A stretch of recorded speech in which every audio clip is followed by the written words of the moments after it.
Oh, crap, I've ballsed it up, gents.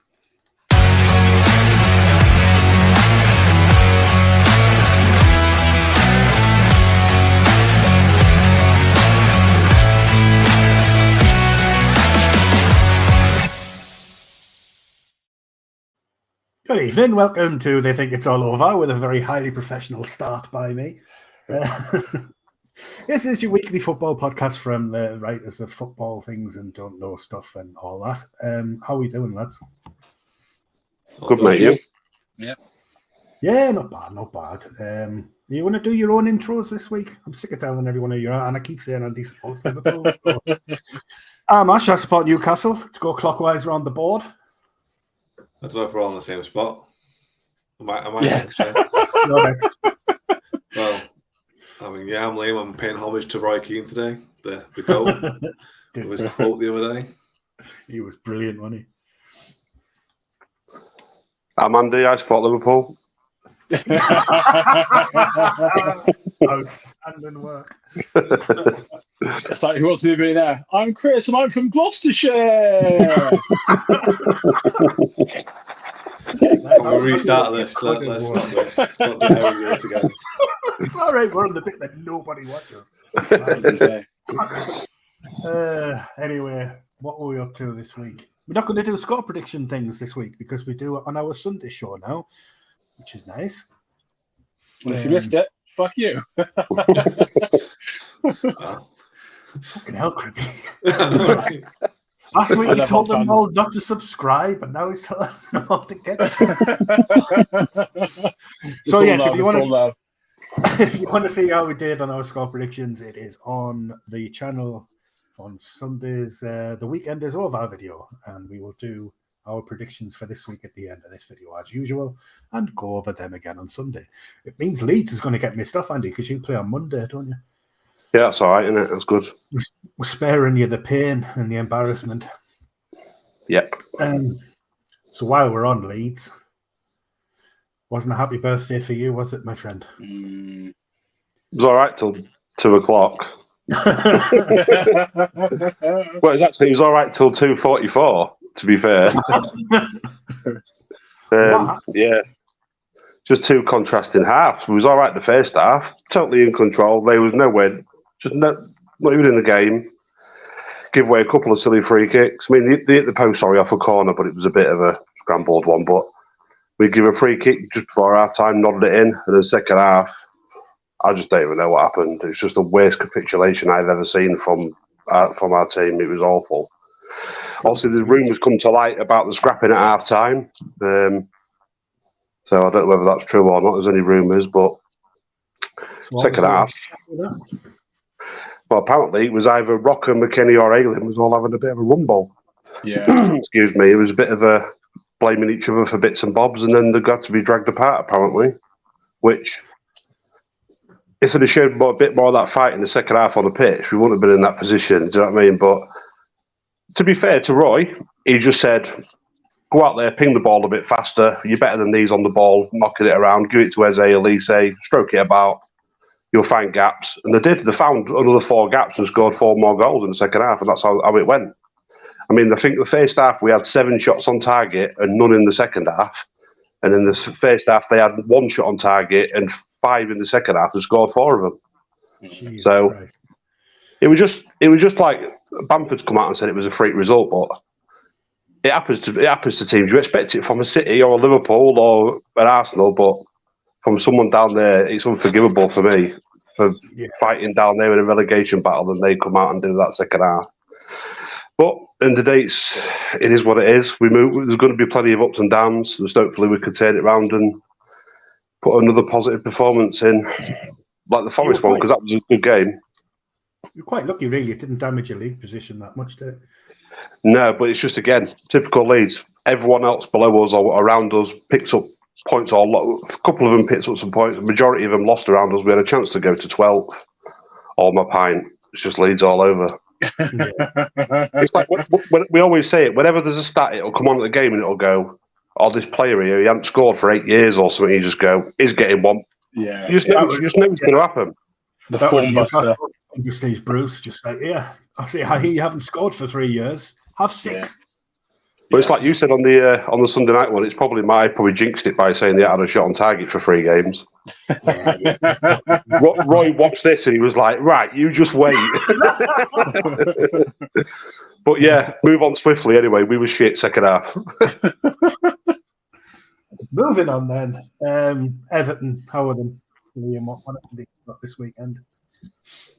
It's just, I mean, I said a draw before the game, but after they beat Brentford, I was like, it's a free hit to some extent. Yeah, but it's what it is. Like Andy said, it is what it is. It is what it is. We weren't expecting to get any from at Old Trafford, but Ellis Sims said on Sunday had one massive chance at 0-0. If he scores that, it's a completely different game. But yeah, he didn't. Again, hasn't knocked your league position that badly. No, again, it could have been a lot worse. But Crippy's team did us a favour. Super high flying Aston Villa. Yeah. Europa League Aston Villa. Emery for Manager of the Year, Aston Villa. Yeah, what the chuff is going on, man? Yeah, it's hilarious. The team hasn't obviously changed personnel-wise much since Emery came in for Gerrard, but the way we're playing is just so different. More of an identity now, whereas under Gerrard it was you can see the players kind of didn't. I don't know if they didn't understand how he wanted us to play, or they just weren't willing to do it for him or something. But under Emery, they've had a new lease of life, and players like McGinn, he's been incredible since Emery's come in. He wasn't looking at the races at all at the start of the season. Watkins the same as well. Watkins had a dry start of the season. He's been absolutely fantastic since the World Cup. So there are a lot of players that legitimately weren't doing very well, the first few months of the campaign, but now are looking like world beaters. And seeing Traore come back to score goals after he was loaned out is fantastic as well, because he'll probably stick around now for next season when he looked, guaranteed to be sold over the summer. So yeah, no complaints over here. Just amazing what a difference a manager who actually knows what he's doing can make to a team. It's the perfect fit. He likes to overachieve with smaller clubs, and Villa's perfect for that. Less expectation with us, because you could kind of finish anywhere between down to like 12th or 13th, and I think you'd accept it for Villa. It wouldn't be great, but you probably wouldn't lose your job over finishing 13th. Finishing 6th definitely wasn't in the remit, and we've got a very good chance of doing so. Obviously, Brian have got games in hand against us, which they probably could still overtake us. But to be in with a shout of Europe so quickly is unbelievable. Really is. Never had this at all on their cards.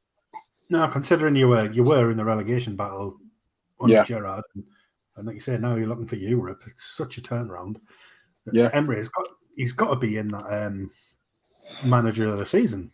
Yeah, he's been there long enough. He came in I think it was October, November time, so he's been here for quite a few months now. And like I said, you look at when he took charge, we're down, battling the bottom 3, just trying to stay up, and now we're looking at Europe. So it has to be up there. I don't think it'll win it, but it definitely deserves to be in the conversation. It's got to be. What's this? We have Facebook user in the house. Look at how Wrexham have got on. Some of the football from great team. Mighty Liverpool put an end to Arsenal winning. Yes, they did actually. Yeah. Surprised Jack isn't in here. Didn't beat them. They didn't beat them, but they put a halt to the winning ways. Not for everyone. They've blown the title race. They've blown the title race wide open again, I think. But did anyone watch the Hollywood FC game? Wrexham? I've seen the highlights. Yeah, I saw the penalty save. I saw the highlights. And what a game that was. Yeah.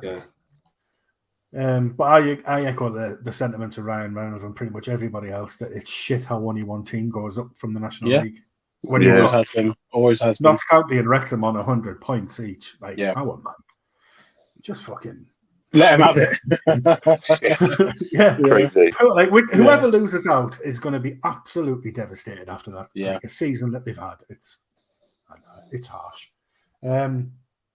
Anyway, I suppose I should talk about Newcastle again. Trying so hard to drop points at the weekend, with help from VAR, but still managed to grab on and win. VAR has just had an absolute stinker of a weekend, hasn't it? I mean, Again, this is why we're here for the for the rant. You must be good if you're a Brighton fan he must still be absolutely raging. I mean, what is the point of these apologies from the PGMOL? They don't help anything. No. I don't know what else they could possibly do, but it just needs overhauling. It doesn't help when Peter Walton says on BT Sports that they're getting told 1 week to get involved, and the next week not to get involved. Yes, what the hell is that all about? What is that about? Makes no sense, but makes perfect sense when we watch football every week. How 1 week that's a foul or a penalty or a handball, and then the very next day it's actually no, it's not. Yeah, they clearly changed the handball rule this weekend because both Callum Wilson and it Mitoma? Yeah. Ball hit their sleeves, and I think they're both disallowed. Like, when did that rule come into force? Yeah. It's always a consistency that frustrates everyone. But that result matters as well for Brighton because they've got some. So they're challenging us obviously for top 6. If it was, it's never right. But if it was a mid-table team that aren't going anywhere, they'd say fair enough, whatever. It hasn't killed our season. But legitimately, that could be massive for Brighton. They're in a chance to pick up a big scalp potentially, and against a team that they're obviously fighting against for Europe as well. But they've been sort of robbed of it. And as you said, apology does nothing. If you care, replay the game. If you care that much about integrity in football, if you look at it, you've got sort of a top 6 or top 8 fighting for Europe and winning the league, and then the bottom half, you've got like a bottom 12 all trying to stop up. Yeah. So you've only got a few in that little bracket in the middle who are not bothered about it, and all the rest it could cost people relegations or winning titles. It's just ridiculous.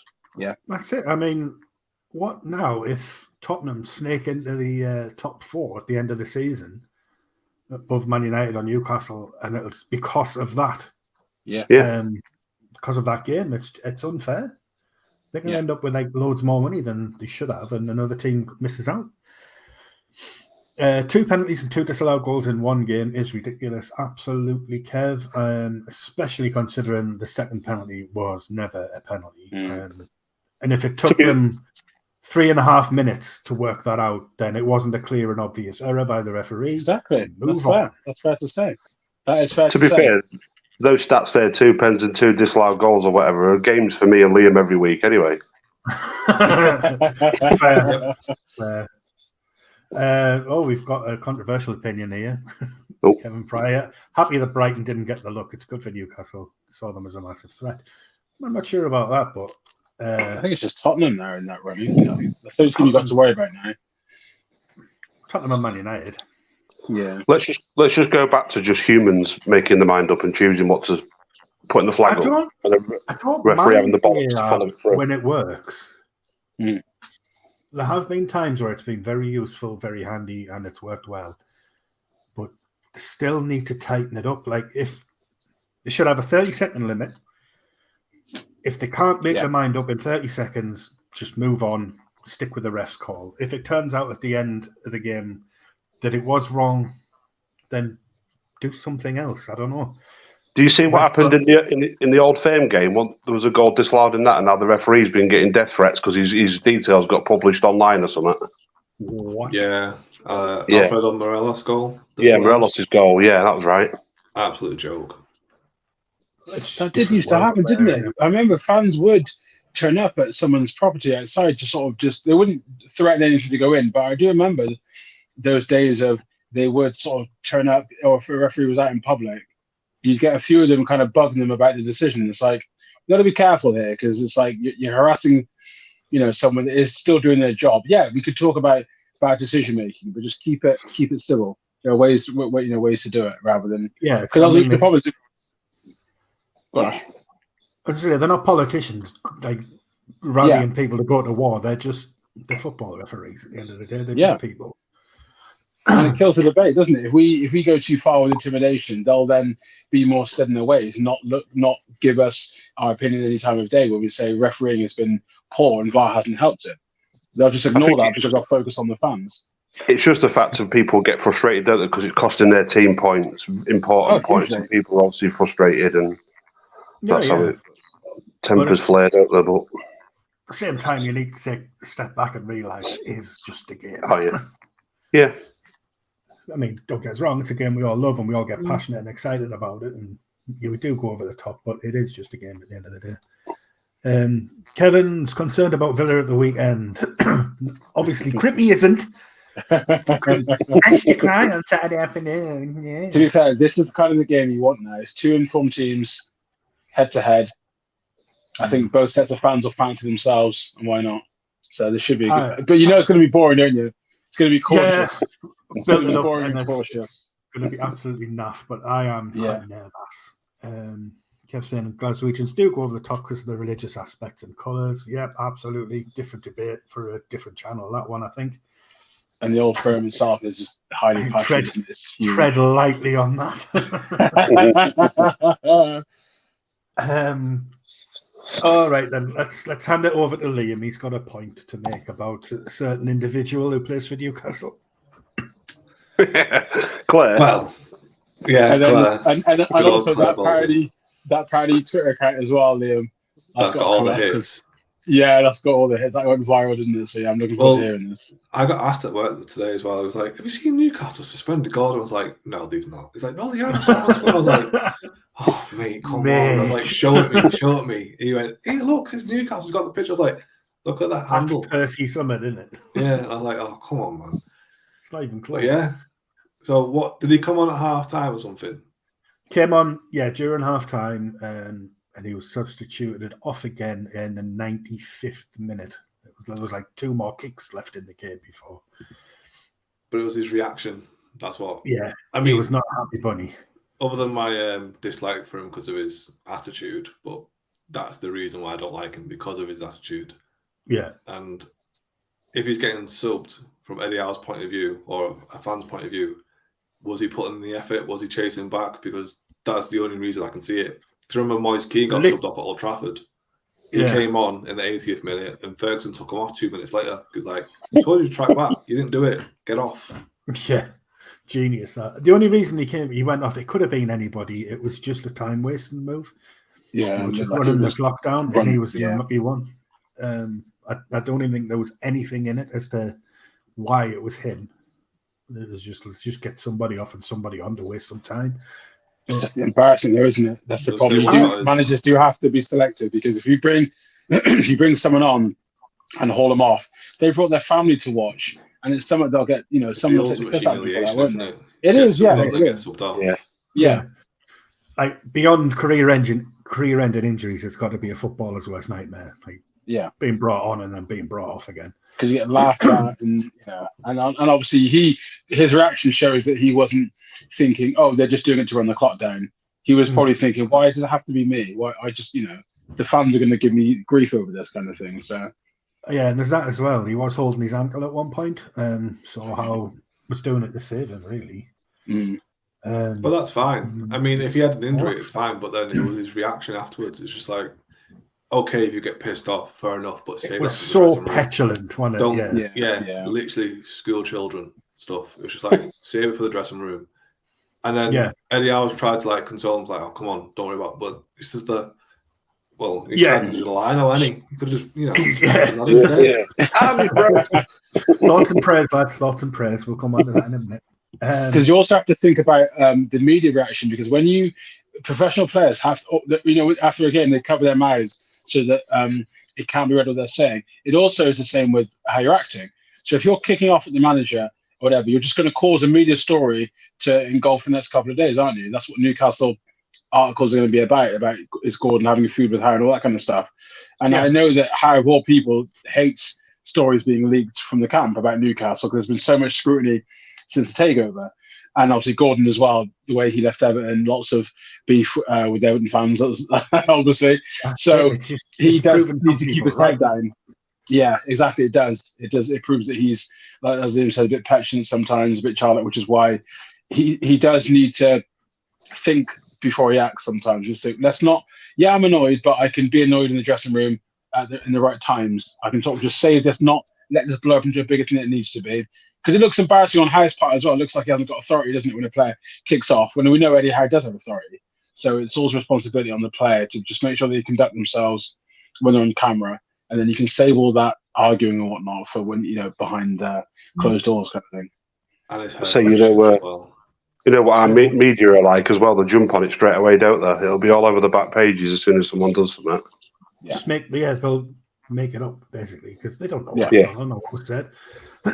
But it's one of those incidents. I wrote a piece on it yesterday that it can be interpreted whichever way you want based on your bias. So obviously Liam doesn't like Anthony Gordon. He's going to see it as a petulant little twat who's had a go at the manager. Newcastle fans will see it as a passionate player who didn't want to come off the pitch. And somewhere in the middle lies the truth. He's a little prick. We've all known. I said it before we signed him. I said he was a prick. I'll say it now. I'll say he is a prick. But he's our prick now. So it's all right when he does prickish things. Yeah. You do get those players, don't you? They're always they in training they huff and puff all the time. They're always whining about something, and they can be good players, that's right, and they can be good teammates, but they just don't know how to be diplomatic when it comes to their opinions and stuff like that. And maybe he's one of those. He is only 22. He's got a lot of growing up to do still. Yeah. Christ, my 22-year-old self was knacker. My only issue with that is, obviously, you're saying he's only 22, but I don't care. He's a professional footballer. He's getting paid 80, 90, 100k a week. He's a role model. Yeah, he should do better. With the whole showing passion and that, I remember Richarlison got subbed off at Norwich under Benitez in this last game. It was like, we're getting beat. Why are you taking him off? Do you actually want to keep your job? And Richarlison threw up his arms, and Benitez came out saying, "Oh, he's injured." Well, he played the next game, so he wasn't that injured. Yeah. It's got to be a nightmare for the managers to spin the story the right way when it comes out. Like, you see that happening on a touchline. It's on video, Like, right, well, I've got to fucking address it now, you fucking Malfoy prick. And I will say, in his defense, there was a picture that came out of him in the dressing room. He looked happy as Larry with the players, didn't he? So it kind of killed it after that. So. I honestly think they've gone right. Anthony, listen, if you want to play next week, you better fucking smile. All right? Smile. Yeah, smile. Amazon's here as well, don't forget. This is going on TV next year. I genuinely think it was all over and done with before they even went down the tunnel at full time. But it is what it is. It shouldn't have happened. He needs to work on it. What have we got here? Rooney hated being subbed out, but because Newcastle. But Rooney is world class, and Gordon's not. Never probably going to be new world class. But here he is. Here he is, a lad. Okay then. So thoughts and prayers, lads. We have a moment of silence for Andy Robertson, who's. The thing is, as well, he's going to be fuming. He's going to think that we waited for him to come into the chat as well. Just as he says hello. I know. Who Andy Robertson, who was shuffled off the mortal coil at the weekend, live on TV. I mean, it was horrible to watch. I mean, I've seen some pretty bad, gory horror films, but I've never seen anything as bad as that in my life. Had his clock cleaned. It just totally laid out, head removed. It's still rolling down the pitch now. It was such. I mean, if that Lino doesn't get life, it couldn't have happened to a nicer guy as well. Like, he's just such a down to earth person. Has never ever done stuff like that before in his life. Yeah. I mean, the first thing I thought when that happened and he reacted that way, I thought, just wait till you come to our place on Monday, mate. And you get a proper one. Yeah, you'll get one proper. Yeah. I mean, Roy Keane summed it up perfectly. Called him a baby. That was ace, wasn't it? What a baby! Brilliant. I absolutely love that. All I want to know now is I want to know if Crippy's going to do an impersonation. No, I've not worked on that one. UFC's called the Lino in for this week. Get it up there. I did see a tweet like immediately after of like a WWE elbow drop. The Lino and he's been banned though, Annie. Now the linesman, he's been banned from all games while the investigation takes place. Yeah, but I think it was you, Liam, who said on Sunday that it was literally just him shrugging him off because he saw Robertson going for him, didn't he? Yeah, I'm not condoning it, but I think I said to, I can't remember what it was, I was like, it's as if he was expecting someone to grab him, so he's like, "Oh, get off," and then he didn't grab him, so he just elbowed him instead. I see the picture of it afterwards, though, and the lino walking off. And he's not exactly a little fella, is he? The lino, he's quite big stock. Wouldn't want to mess with him. But then the question needs to be said, like, what was Robertson doing? Like, everyone's focusing on the linesman, but we're all talking about shouldn't be putting hands on the referees and the linesman. But what was he doing in the first place for him to react like that? Like, what has he said to him? He was charging up to him, clearly shouting something in his ear. The linesman obviously thought he was going to grab him. So he must have been feeling threatened in some way. Yeah. But some people don't know. Some people you can't walk up on because they will. They'll react like that just out of defence. They will. If you get in their personal space. Yeah. They will. Peter Griffin with his horse leg. I do get scared.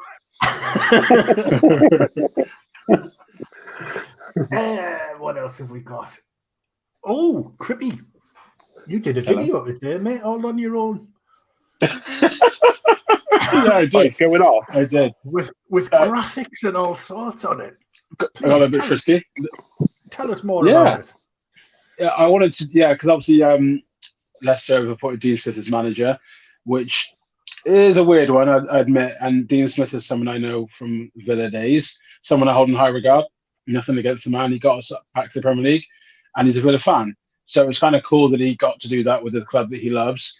But I did feel there's going to be like a Paul Lambert thing with him where he obviously got sacked from Norwich and now she's got lucky to get a Premier League job. But the writing looks on the wall for Leicester, doesn't it? They're looking dire straits right now. So I wanted to cover that. And also there's some Villa fans that were talking about John Terry being in the coaching staff, despite the fact that he said he wanted to be a manager. But I don't think anyone realised that Terry said literally a couple of weeks ago that he doesn't want to be a manager anymore. He's happy to just be a coach and just sort of, hide in the background kind of thing, just help out without being the main man. When you're in the background. I couldn't imagine. Terry is obviously an authority, but being a manager is different. You have to be a mediator for all different types of personality. And I just don't think Terry's got the patience for that. And I think he concedes he doesn't have the patience for that either. He couldn't handle himself. I think it's a fair thing to say about John Terry, could he? So, I wanted to talk about that. The Villa fans were talking about, Terry coming back and whatnot. But also feel that, I don't know if Leicester preparing for going down, because Dean Smith has had more experience in the Football League than the Premier League.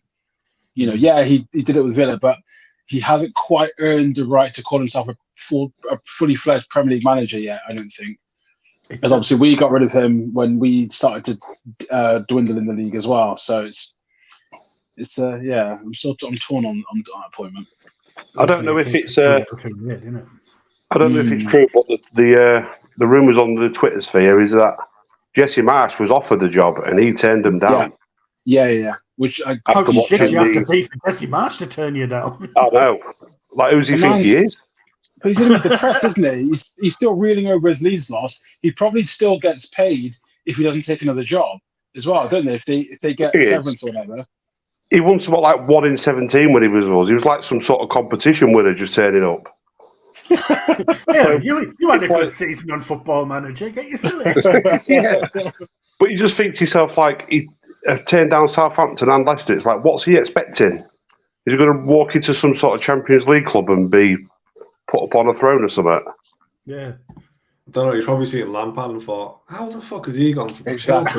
Yeah, possibly, yeah. I'll hold that for... I'm surprised he's probably holding that for the Tottenham job. Oh, please give him the Tottenham job. Oh, I'd love it. I want him to get another job so bad, just so someone else could just see how bad it is. I didn't think he'd come back to the Premier League. I was really surprised that they looked to him. I know he kept Leeds up, didn't he, in that season? So technically, he could be seen as... He didn't. Rafinha did. Well, yeah, either way. But it was Rafinha FC. It's weird. It's weird they went for him, and then Dean Smith was next in line. So are they saying that they couldn't get a better manager in because they haven't got much of a budget? Maybe that's the reason why, isn't it? Because they barely spent money. Well, apparently what I read was him and his backroom staff looked at their loss to Bournemouth and said, No chance. There's going to need a massive rebuild, and Leicester haven't got no money to do a rebuild, so we won't have none of it. And they're going to lose a few of their players, aren't they? Tielemans are definitely going to go. They're going to probably lose Harvey Barnes. Maddison. Yeah. Tete will go back, yeah. A couple more as well. So, yeah. Even if you stay up, they're going to get picked. You think that'd be a perfect fit if they're going to lose all them players, because he don't play with no wingers, so you think he'd be rubbing his hands at that? He's got his inbuilt excuse. Ready to go. Some comments here. Back to Robertson. In his defence, when players put their hands on, they're in trouble, so officials shouldn't do it either. But my God, didn't he make a big deal out of it? Did he make a big deal out of it, Liam? I think he was just shocked, because he was stood there. He was like, he didn't know what to do. Yeah. It was like Dumb and Dumber, when he pretends he's slit his throat. He's like, with the saw. That would have been better. But I think it was just in shock. Like, did he actually just do that? I mean, compared to Harry Kane on the Monday night, I don't think it was as big a deal as that one. Wasn't he walking off with like Salah? Salah was like dragging him. He was going, he just elbowed me in the throat. He just elbowed me. Yeah. Because then I think Henderson got a ear of it. So he went over. And obviously Carragher was like, I think he just elbowed Robertson. And obviously Sky Runner was like, I find out after the break what happened. We don't know. It took him 15 minutes to find out. Forest, Leicester, Southampton to go down for Kevin. I've always liked Kev. I'm in agreement. I do think it's that same bottom three, and I did another league predictor today, which I sent to you lads, and it's Forest, Leicester, Southampton on that as well. I was quite kind to Leeds, to be fair. We need all the help we can get. Marsh, a typical American celebrity, believes his own hype. That's not a bad show. Yeah, that's pretty much. He'll be back to the NFL next season. Defense. And his defense and offense. On Crippy's on defense. Bish, bash, bosh. Speaking of, let's move on to some score predictions and just see how splintered Crippy's thighs are this week. I'm kicking off with the big one. Villa versus Newcastle. Let's get Liam and Andy's thoughts first. Liam, what do you think? I'm going to go 2-1 Villa. It could go either way, but I reckon Malfoy Starboy is going to get a goal. I've been slagging him off all night, so it's going to happen. Yeah, you've given too much grief for him not to now. Andy? I think it's got two ways. It's either going to be boring 0-0 or it's going to be a 3-2. Oh, which way is a 3-2 going to go? And I'm going to go for Villa just because they're on fire at the minute. I feel attacked. Come on then, Crippy. I'll go for Villa 2-1. But I do think that both teams could be kind of very cautious about this. It's a game neither wants to lose. Newcastle definitely don't want to lose a game now in this run-in. But this is a 5 in a row. And yeah. But we'll still, I think I'll give us respect because we are technically now a top 6 team based on form and how we are on the table. And we've got a good, decent squad. Watkins is obviously the threat. So I'll go 2-1 Villa, but definitely think it's not going to be that exciting a game. See, I've gone sort of the other way. I think it is going to be quite an exciting game. I'm not backing either team to win. I'm going with a 2-2. Okay. I don't know if we've got enough at the minute to see past years. I mean, we were awful in the first half at Brentford. Absolutely shite. We weren't that good against West Ham, despite it being 5-1. So I do think that Villa are going to pose a big threat. But I think we've probably got enough to avoid the defeat. You usually do. You're very good at that. Yes. Frank Lampard versus Brighton. The Potter derby. That would have been. Andy, give us your thoughts, my friend. Brighton 2-1. Brighton 2-1. Just because Lampard's shit. He is, Yeah, but you want Lampard to be good because they're playing all the teams around us. Come on. Yeah, I'm not bothered about the Brighton game. It's when they play all the other ones down the bottom. Yeah. No, it was like 1-1 for Villa and Newcastle from Kev there. Just on the Chelsea one as well. You know, how most teams get a new manager bounce. Yeah. And then they come in and they lose to Wolves. It's just like, wow. It's great, isn't it? He must be looking around, pinching himself, thinking, "What am I doing here again?" Like Champions League football tonight or tomorrow, it was a play. It's just so get on this. Yeah. They're going to make the Champions League final, guaranteed. Do you reckon? Yeah. I can see it. It happened under Di Matteo. Benitez got to the Europa League final. Yeah, it did. Yeah, Di Matteo. Yeah, I remember that. Yeah, to the Champions League final. It's mad, isn't it? You look at them. Yeah, they either have a good league run or a good cup run, but they can't do both. Mad. Brighton 2-1. Kev's not happy with his own prediction. Crippy, what's your thoughts? I honestly don't know. Brighton could easily win. They really could easily win because we beat Chelsea at the Bridge. They lost to Southampton at home as well. I'm torn. I'm really torn. I'm gonna go. I'll go 2-1 Chelsea there. I will go 2-1 Chelsea. I'll back him. Liam, who are you backing?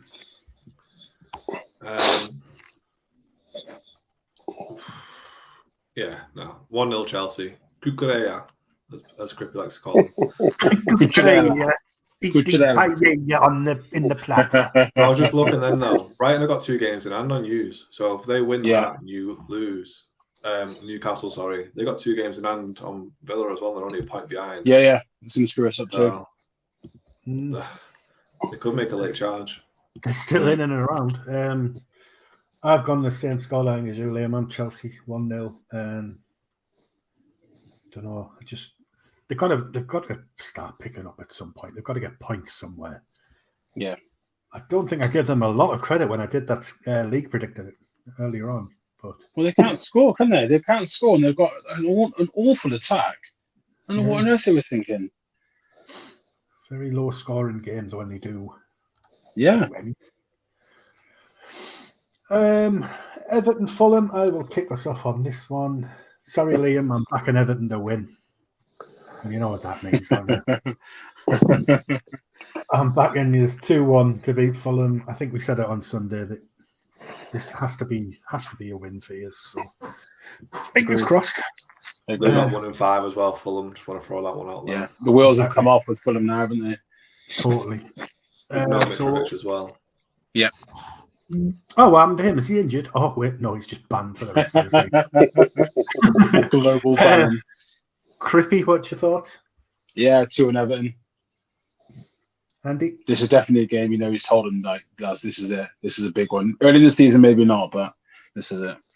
If this had been 6 weeks ago, I'd have gone to Fulham to win. But like you say, they seem to have just come off. The wheels have come off a bit lately. Hopefully, it maintains until we play them in a couple of weeks.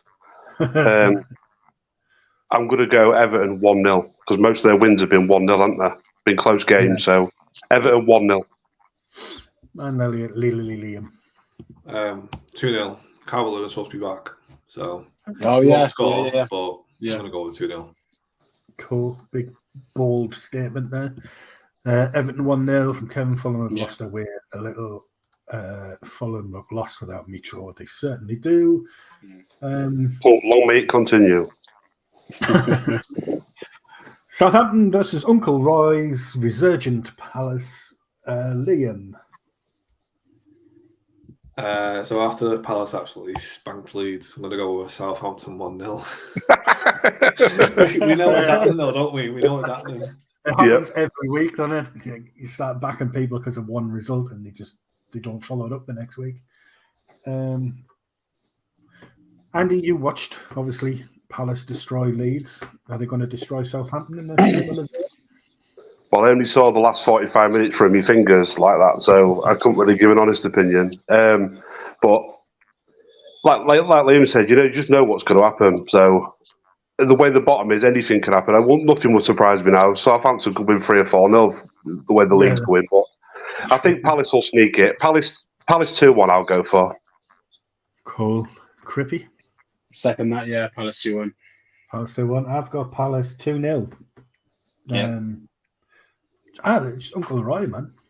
He's bringing it. I mean, I'm happy to be wrong. I'm happy to be wrong. Yeah. Just want to throw that one.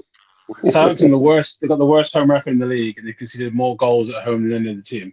So they literally are the worst team in their own backyard. Yeah. So they Have you got to play them yet, Andy? Have you got to play Southampton away yet? No. Good. No, we've played them twice. We've played them twice. We've got that one out of the way. Tottenham and Bournemouth. Andy, what do you think, mate? Well, I'm hoping Spurs win, but you never know nowadays again. With Bournemouth again. Bournemouth are the one for me who I'm worried about out of that bottom lot. Bournemouth are the one who worry me. They seem to grind out wins at home, beating Liverpool, and that. They've got some good wins at home. Yeah. I reckon they'll snatch a point there. I'm going to go 1-1. Well, I hope you're right. Liam? I hope I'm wrong. Spurs battering. Ash needs it for Newcastle. Yeah. 3-0. Harry Kane hat-trick. Always loved him. Yeah, that'll do. Crippy? Yeah, Tottenham 2-1. Yeah, I've got Tottenham 2-0. As much as I'd like them to get beat, I don't see it happening. Kevin's going with a Spurs 2-1, but a lucky 2-1. Fair enough. Wolves versus Brentford. I've gone 2-1 to Brentford on this one. After Wolves beat Chelsea, I'm back on to get beat off Brentford. Why not? Crippy, what's your thoughts? Yeah, I'm going to go for Wolves at home. They're pretty solid at home. I'll go Wolves 2-1. I think I went with Brentford just because they were really good first half against us. In fact, in the second half, they still had their moments. But Liam? I mean, I'm doing a little bit of homework whilst I'm listening to this, but Brentford haven't won in 4. Yeah. So, yeah. I mean, ever since you beat them. Oh, is it? Yeah. I think it's since you beat them. They haven't won since, I don't think. Poison. Wolves 1-0 anyway. Andy? I'm going to go with what I want it to be, so I'm going to say Brentford 2-0. 2-0. It's hard for a team like that because they've got nothing to play for, have they, really, Brentford? It's just more pride at this moment. And when it's kind of like a dead rubber game for them, you can see the motivation weans in the performances. Players just take off 20%. So I think that's kind of why their form's slipping now, because the season's unraveling. Yeah, they've done well, but it's like they're not going to get into Europe now. They're not going to go down. So they're in that comfortable zone of they probably will get picked off by a few teams before the season finishes. Yeah. Won't 8th get you Europe this season, though, no? All depends on who wins all the European competitions. United won the Carabao Cup. Whoever's in the FA Cups finishing in Europe, if it goes that way. And obviously Chelsea could ruin it, couldn't they, if they went all the way? If Man United win their Europa Cup, I think it'll go down to 8th. Right. So many weird. That'd be funny that if Liverpool miss out. Oh, that'd be brilliant. We'd all have a damn good giggle at that, wouldn't we, Jack? Brentford are a dead rubber-like team. No, I just think no, they're good. They're good, but they've obviously slipped in the last few weeks. I just think it's because it's different motivation, isn't it? Now it's more pride than anything else. Yeah, they've just lost. I know what you're saying. It's like when the season wraps up, players are already on the beach, aren't they? They're not giving that 100%. So yeah, got that left to play for, so just giving it half-assed. Right, how many is this going to be, gentlemen? I've gone quite conservative on this one, but I'll save mine until last. Liam? 7-0. Okay. But the thing is, I could just see like a Jamie Vardy rolling back the years and him scoring 3 to make it 3-2 or something, but no. The only thing I watched him on Saturday. The only thing there he's rolling back is a wheelchair. Yeah, that was terrible. Awful. You said quite often on the weekend that Leicester was shite. So, how many is it going to be then, Andy? I've gone 6-0. Fucking hell! Wow. I'm being conservative. They were so bad. TV. They are. They were so bad against Bournemouth. It's going to be on TV, isn't it? This is about it. I still think they're going to lose, but I'm going to go just 2-0. I'm just going to go calmer because they're going to be on TV. It's Dean's first game. I think they will pull out the stops to try something, keep the City quiet because it's for them. It's no lose, is it? They know they're going to get panned anyway, so they'll probably just try to manage to score, keep it down. Kevin's gone with 4-0, but then changed his mind and he's bumped it up. I like it. I thought I was going conservative when I said 3-0, but yeah, 2-0. Frisky. It is going to be one of those super frisky days. I'd love it for them to be goals, but sometimes where you think this has got the set up to be a thrashing and it doesn't, it turns out that there's a bit of fight left in them. We'll see. The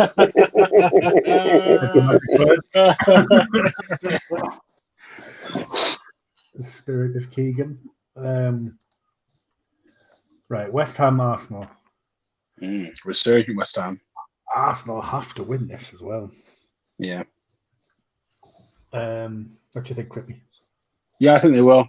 It's in London. I know West Ham's can be intimidating sometimes for some teams, but I think Arsenal need to win. In London? Yeah, it's London, isn't it? So it's not as far for Arsenal to go. Of course it's in London. No, but I mean, for Arsenal, it's like, you get the away game thing, isn't it? But I think sometimes for a London team, it kind of negates it a bit. Yeah, so I'll go 2 on Arsenal. Gone the same as Kevin. I'll copy Kevin. I'm just looking at their fixtures now. They've got some sticky fixtures, They've got Arsenal, Liverpool, City, and United. And they also play Leicester as well. And us. Yeah. And Palace. There's 3 points. Yeah, 3-1 Arsenal. Because, they looked good against Liverpool first half. It's just Jacko just thought, you know what, fuck it. I'm bored. Let me live up the Idiot. Idiot. Andy? Is a West Ham Arsenal, is that the Sunday game? Yes. Yeah. So technically, then Man City can cut the gap to 3 points. Yeah. Put the pressure. So the pressure batted back to Arsenal, innit? You want to play first, don't you, really? I think Arsenal will win. They'll be too strong for them. I'll go 3-1. 3-1. I've gone 2-0. Obviously got Arsenal. I know we've got one more game because we're not covering the Leeds one, thanks to the weekend is over, so you've got a reprieve. Forest, Man United. I've gone 2-0 Man United on this. I think Forest have just lost it now completely. Yeah. Man U have got a lot to play for, so yeah, 2-0 to them. Andy? 4-0 United. Fucking hell. Yeah. I wasn't expecting that. Jesus Christ. There you go. Liam, what you thinking? 3-1 United. Yeah, I'll copy that. I was thinking about 3-1 as well. Yeah. Get rid of that. That's 1-0 Forest all over it now, isn't it? Oh, yeah, 100%. Or just a 0-0 world. Jesse Lingard 1-0. Oh, man, imagine. Is he even still playing? I'm not seeing him for a while. He must be injured. Unless he's in Manchester with Dele Alli doing balloons, I don't know. Yeah, probably. What else have they got to do, the pair of them? No, I'm not gonna. I was gonna throw the Leeds one in, but we'll not bother. We'll save it. We'll probably mention it on Sunday on the weekend is over. Though, are you joining us for that one, Andy? Sunday I can do. Yeah, I'm back at work Monday, so I won't be in for Tuesday, but I'll join you on Sunday. Yeah. Good man. Spiffing. Just to see a grown man cry. I think Crippy and myself are going to do a special video on Saturday as well, aren't we? After the yeah, I'm up for that. After our flash. So yeah, we'll be back on Saturday with that. Sunday with the weekend is over, and next Tuesday we'll be back live with this mess. Anybody else got any other business before we go? No. I think it's good. Yeah. Good. Everything covered. Everything done. Fantastic. Right, we've been a bunch of idiots. You've been awesome, and we'll see you the next time we see you. Thanks very much for watching.